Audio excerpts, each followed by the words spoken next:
March மாதம் 3ஆம் திகதி நள்ளிரவு 12:15 இதுவரைக்கும் கிடைத்த மிக முக்கியமான செய்திகளுடைய சுருக்கம். அதிலும் இந்த எண்ணெய் ஏற்றுமதி, இறக்குமதி, எரிபொருள் தட்டுப்பாடு தொடர்பாக பலதரப்பட்ட செய்திகள் வந்திருக்கு. இது எதுவுமே சாதகமான செய்திகள் இல்லை. அமெரிக்காவுக்கு சொந்தமானதாக கருதப்படுகின்ற ஒரு மிகப்பெரிய எண்ணெய் கப்பல் மீது ஈரானிய புரட்சிகர படை தாக்குதல் நடத்தி இருக்கிறது. ட்ரோன் தாக்குதல் நடத்தி இருக்கிறது. இதன் காரணமாக அந்த கப்பல் தீப்பற்றி எரிந்து கொண்டிருப்பதாக தகவல்கள் வெளியாக இருக்கிறது சர்வதேச ஊடகங்கள்ல.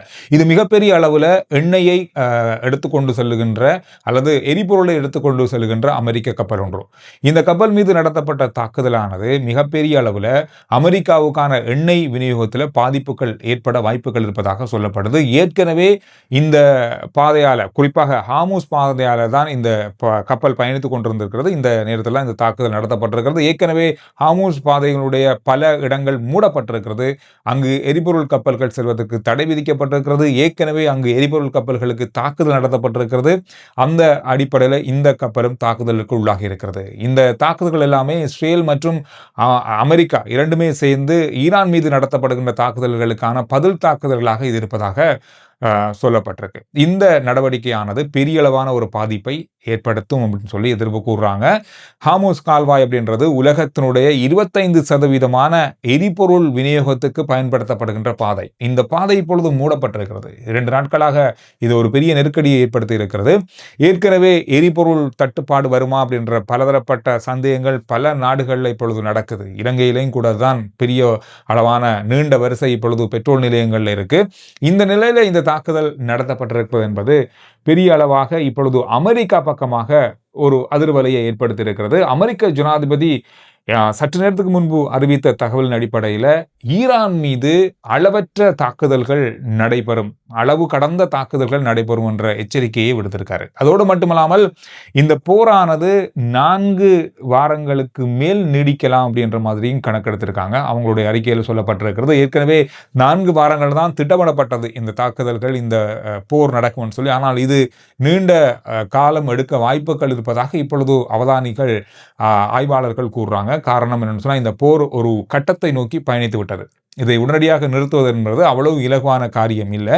இது ஒரு பேச்சுவார்த்தை மூலமாக உடனடியாக நிறுத்தப்பட்டால் மாத்திரமே இதை உடனடியாக தீர்வுகளுக்கு கொண்டு வரலாம். ஆனால் இது முடிக்கப்பட வேண்டிய, அதாவது சண்டை பிடிச்சு தான் முடிக்க போறாங்க அப்படின்னு நினைச்சா இது பெரிய காலம் எடுக்கும் அப்படின்றத எதிர்ப்பு கூறுறாங்க. இதனால எரிபொருள் விநியோகத்தில் அல்லது எண்ணெய் ஏற்றுமதியில மிகப்பெரிய பாதிப்புகள் ஏற்பட வாய்ப்புகள் இருப்பதாக இப்போதே கணிக்கப்படுது. இதுல இன்னும் ஒரு ஆபத்தான ஒரு விஷயம் சொன்னா, கத்தார் ஒரு மிகப்பெரிய ஒரு முடிவு எடுத்திருக்காங்க. இயற்கை எரிவாயு உற்பத்தியை நிறுத்தியிருக்காங்க தற்காலிகமா. இது எந்த அளவுக்கு பாதிப்பை ஏற்படுத்தும் அப்படின்றதான் மிகப்பெரிய ஒரு பயங்கரமான விஷயமே. அதாவது உலகத்தினுடைய பல நாடுகளுடைய மின்சார உற்பத்தியில பாதிப்புகள் ஏற்படும். இந்த இயற்கை எரிவாயு வச்சுக்கொண்டுதான் பல நாடுகள், மேலத்தைய நாடுகள் மின்சார உற்பத்தியை செய்கிறாங்க. இதனால எரிபொருள் விலை ஏற்றம் அதிகரிக்க வாய்ப்பு இருக்கு. மிகப்பெரிய அளவான பொருளாதார சிக்கல்கள் ஏற்பட வாய்ப்பு இருக்கு நிறைய நாடுகளுக்கு. காரணம் என்னன்னு சொன்னா, கத்தார் மீது நடத்தப்படுகின்ற தாக்குதல்கள், அதோடு மட்டுமல்லாமல் எண்ணெய் ஏற்றுமதியில் இருக்கிற தாமதம், கப்பல்களுக்கான பாதுகாப்பின்மை, இந்த மாதிரியான பல விஷயங்களால இந்த இயற்கை எரிவாயு உற்பத்தியையும் ஏற்றுமதியையும் கத்தார் தற்காலிகமாக நிப்பாட்டி இருக்காங்க. இந்த ஏற்றுமதியானது எப்படி பாதிக்கும்னு சொன்னா, கிட்டத்தட்ட உலகத்தினுடைய தேவையில 20 முதல் 25% இயற்கை எரிவாயுவை உற்பத்தி செய்து ஏற்றுமதி செய்கிற நாடு கத்தார். ஒரு வருஷத்துல 77,000 மில்லியன் டன் ஏற்றுமதி செய்யப்படுது ஒரு வருஷத்துல. இந்த வருஷத்துல மட்டுமே 1,26,000 மில்லியன் டன்களை ஏற்றுமதி செய்வதற்கு திட்டமிட்டிருந்தாங்க கத்தார். எனவே இது எந்த அளவுக்கு பாதிக்கப்படும், எந்த நாடுகள் நேரடியாக பாதிக்கப்படும் சொன்னா, சீனா, ஜப்பான், தென்கொரியா, இந்தியா, ஐரோப்பிய நாடுகள், பிரிட்டன் ஆகிய நாடுகள் மிகப்பெரிய அளவில் பாதிப்பாங்க. இவங்க அதிகளவாக மின்சார உற்பத்தியை இந்த இயற்கை எரிவாயுவை கொண்டுதான் உற்பத்தி செய்கிறாங்க. இது ஒரு பெரிய ஒரு பின்னடைவாக இருக்கும்.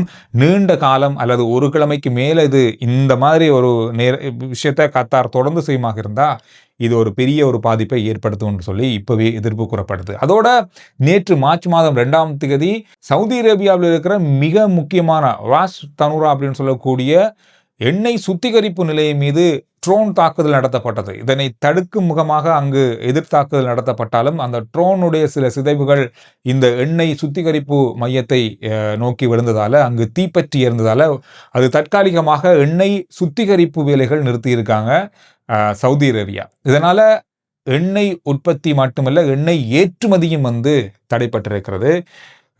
இதுவும் உலகத்தினுடைய 20 முதல் 25% எண்ணெய், அதாவது எரிபொருள் ஏற்றுமதி செய்கின்ற ஒரு மிகப்பெரிய ஒரு அளவான ஒரு நிறுவனம். எனவே இவங்களுடைய தயாரிப்பும் நிறுத்தப்பட்டிருப்பது என்பதும் மிகப்பெரிய ஒரு பாதிப்பை ஏற்படுத்தி இருக்கிறது என்பதும் குறிப்பிடத்தக்கது. அதோடு நேற்று மார்ச் மாதம் 2ஆம் தேதி கத்தாருடைய பாதுகாப்பு அமைச்சகம் ஒரு தகவலை வெளியிட்டிருந்தாங்க. அதாவது போர் விமானங்கள் 2, போர் ஜெட் விமானங்கள் 2, ஈரானிய விமானங்களாக கருதப்படுகின்ற 2 விமானங்களை பாதுகாப்பு கட்டமைப்பை கொண்டு வீழ்த்தி இருந்தார்கள்.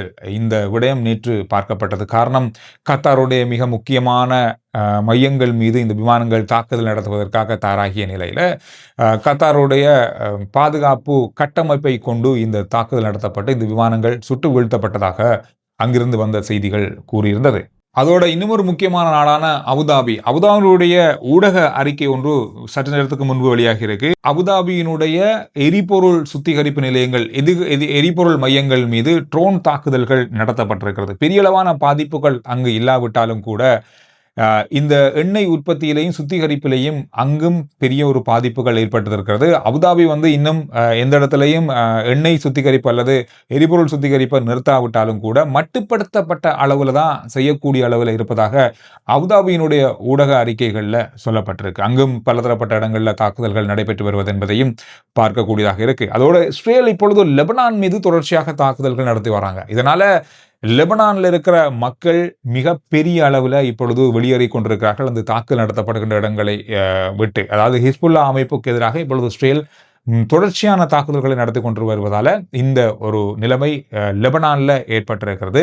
இந்த போர் அப்படின்றது எப்படி கணிக்கப்படுதுன்னு சொன்னா, கிட்டத்தட்ட ஒரு 3 முதல் 4 கிழமைக்குள்ள இது முடிவடைந்தால் ஓரளவுக்கு இதை சமாளித்துக் கொள்ளலாம். இருக்கின்ற எரிபொருள் இலங்கையை பொறுத்தவரையில் பார்த்தோம்னு சொன்னா 3 முதல் 5 கிழமைக்கு தேவையான எரிபொருள் இருக்கு. ஏற்கனவே ஒரு 2 மாசத்துக்குரிய எரிபொருட்களை அவங்க ஓட செஞ்சிருப்பாங்க. ஆனாலும் வருகின்ற பாதைகள் ஏற்படுகின்ற தாமதங்கள் இந்த எரிபொருள் தட்டுப்பாட்டையும் எரிபொருளுக்கான விலையையும் அதிகரிக்க வாய்ப்புகள் இருக்கு. இது பல நாடுகளுக்கு, இலங்கைக்கு மட்டுமில்ல பல நாடுகளுக்கு இருக்கிற ஒரு பிரச்சனை தான்.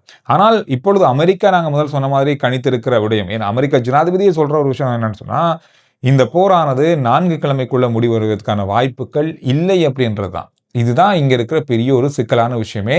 இந்த விஷயங்கள் தான் சற்று நேரத்துக்கு முன்பு கிடைக்கப்பட்ட தகவல்கள். நீங்க மத்திய கிழக்குல பல நாடுகள்ல இருந்து பார்த்து கொண்டிருக்கீங்க. அங்கு என்ன நிலை இருக்கிறது அப்படின்ற கருத்துக்கள்ல சொல்லுங்க. சுருக்கமான விரைவான செய்திகளை நீங்க அறிந்து கொள்வதற்காக வாட்ஸ்அப் சேனல் லிங்க் டிஸ்கிரிப்ஷன்ல இருக்கு. வாட்ஸ்அப் போர்டு மூலமா நீங்க சுருக்கமான விரைவான செய்திகளை கூட அறிந்து கொள்ளலாம். ஃபாலோ பண்ணி வைங்க.